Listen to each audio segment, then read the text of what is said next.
මගේ නම් මලිති. හැමෝමට කතා කරේ මලී කියලා. මා වැඩ කරේ කොළඹ ප්‍රසිද්ධ ආයතනයක. මගේ දිනචර්යාව සාමාන්‍යයි. උදේට ඔෆිස් යනවා, වැඩ කරනවා, හවසට කිතර එනවා. ජීවිතේට ලොකු උද්වේගයක් හෝ වෙනසක් තිබුණේ නැහැ. මට හොඳ යාළුවෝ පිරිසක් හිටියා ඔෆිස් එකේ. ඒ අතරින් සනු, රමේෂ් සහ නිරෝෂා මගේ ළඟම යාළුවෝ. සනු මට වඩා අවුරුදු 2කින් වැඩිමයි. කඩවසම් හැම විටම සිනහවකින් ඉන්න කෙනෙක්. රමේෂ් පොඩ්ඩක් නිහඬයි. නමුත් ඊටම කරුණාවන්තයි. නිරෝෂ මගේ වයසෙමයි. අපේ යාළුකම සහෝදරියන් වගේ. මාසෙකට සැරයක් වගේ අපේ යාළුවෝ සෙට් එක එකට එකතු වෙලා පොඩි ට්‍රිප් එකක් යනවා. ඒත් මේ සැරේ යන්න ඕනේ අපේ ඔෆිස් එකේ යාළුවෝ 4 දෙනාට විතරයි. එදා නිරෝෂ, සනු, රමේෂ් මම තමයි ගියේ. අපි 4 දෙනා නුවරඑළියේ ට්‍රිප් එකක් ගියා.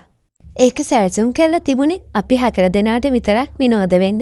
අපි නුවරඑළිය ලස්සන හෝටලයක කාමර දෙකක් ගත්තා. එක කාමරයක නිරෝෂයි මමයි. අනිත් කාමරේ සනුයි රමේෂ් දෙන්නයි. එදා හවස හොඳටම සීතල වුණා.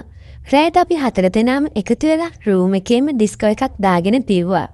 බීමත්කම කියන්නේ හිත නිදහස් කරන දෙයක් කියලා මට හිතුණා. සාමාන්‍යයෙන් මම එච්චර බොඩ කෙනෙක් නෙවෙයි. නමුත් එදා අමුතු නිදහසක් මට දැනුණා. සනුන්ගේ විහිළු, රමේෂ්ගේ නිහඬ සිනහව, නිරෝෂාගේ කතා බහ එක්ක වෙලාව කොහොම ගියාද කියලා දන්නේම නැහැ. පැය ගානක් අපි hina වෙවි කතා කර කර නටනට හිටියා. සීතල වැඩි නිසා දන්නේම නැතුව අපිට හොඳටම මත් වුණා.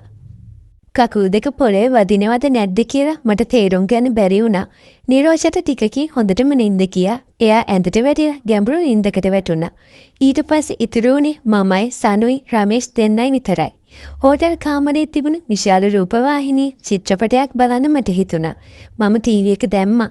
ඒකේ ගියේ ඉංග්‍රීසි ආදර කතාවක්, රොමැන්ටික් ෆිල්ම් එකක්. ඒකේ තිබුණේ අමුවේ දාන සෙල්ලම්. මත්තලා හිටපු නිසාද මන්දා මේව බලද්දි මගේ හිතට අමුතු හැඟීමක් ආවා. සාමාන්‍යයෙන් මම මෙවැනි දේවල් බලන්නේ නැහැ. නමුත් එදා මත්තීමත් හෝටල් කාමරේ තිබුණු නිදහසත් එක්ක මගේ හිතට අමුතුම ආවේගයක්. මම එහෙම බල ඉන්නකොට සනෝයි රමේෂ් දෙන්නත් මගේ ළඟට ආවා. එයාලම වාඩි වෙලා හිටපු සෝපාවේ දෙපැත්තෙන් වාඩි වුණා. මට පුදුම ලැජ්ජාවක් දැනුණා. මම බලමින් හිටපු දෙයකින් මගේ හිත හරිම අපහසුතාවයකට පත් වුණා. ඒත් මට නැගිටලා යන්නත් හිතුනේ නැහැ. ඒත් හිතේ යම්කිසි දෙයක් කිව්වා. නැගිටින්න මෙතනින් යන්න කියලා. මම හින්හිට නැගිටින්න හදනකොටම සනෝ මගේ අතින් අල්ලලා ළඟට ඇදලා ගත්තා. මාව කෙලින්ම ඔහුගේ ඔකුයට වැටුණා. මගේ හුස්ම ටික වේලාවකට නැවතුණා වගේ දැනුණා. සනෝගේ උණුසුම මගේ මුළු ඇඟම වෙලා ගත්තා. ඔහුගේ ශරීරයේ තද බව මට දැනුණා. විශේෂයෙන්ම ඔහුගේ උකුලේ තිබු යම් දෙයක් තදින්ම දැනුණා. ඒක සාමාන්‍ය දෙයක් නෙවෙයි. ඒක ලොකු වෙලා තිබුණා කියලා මට හොඳටම දැනුණා. මගේ මුළු ඇඟම හිරිවැටුණා. ලැජ්ජාව, බය, පුදුමය කියන හැඟීම් එකට කැටි වෙලා මගේ හිත කලබලා දැම්මා. ඒ අතේ රමේෂ් මගේ අනිත් පැත්තෙන් ලං වෙලා මගේ අත මිරිකුවා. ඔහුගේ ස්පයත් එක්ක මගේ ඇඟේ තවත් හිරිකඩු පිපුණා. මත් වෙලා හිටිය නිසාද මන්ද මගේ හිතට මොනවද අමුතු හැඟීම් ආවා. මේක වැරදි කියලා මගේ හිතේ කොනක තිබුණත් මගේ ශරීරයේ විනාශම දෙයක් ඉල්ලනවා වගේ මට දැනුණා. මට එතනින් නැගිටලා යන්න බැරි වුණා. මගේ ඇඟට පළ නැති වුණා වගේ. සනු මගේ පිටට තදින් තද කරගත්තා. රමේෂ් මගේ අත දිගේ ඔහුගේ ඇඟිලි ඉහළට පහළට යවුවා. මගේ සමමතින් දැනුණු ඔහුගේ මගේ හිතේ තහනම් ආශාවන් අවදි කළා. සනු ඔහුගේ උකුලෙන් මා බිමට තියලා පුටුවට තද කරගත්තා. ඊට පස්සේ දෙන්නා මගේ ළඟට ඇවිත් මගේ මුහුණට එඹුණා. මගේ හුස්ම වේගවත් වුණා. සනු මගේ කාන්ට කියලා මිමිනුවා. අද අලුත් වැඩ ටිකක් දාන්න ඕන නේද මලී කියලා.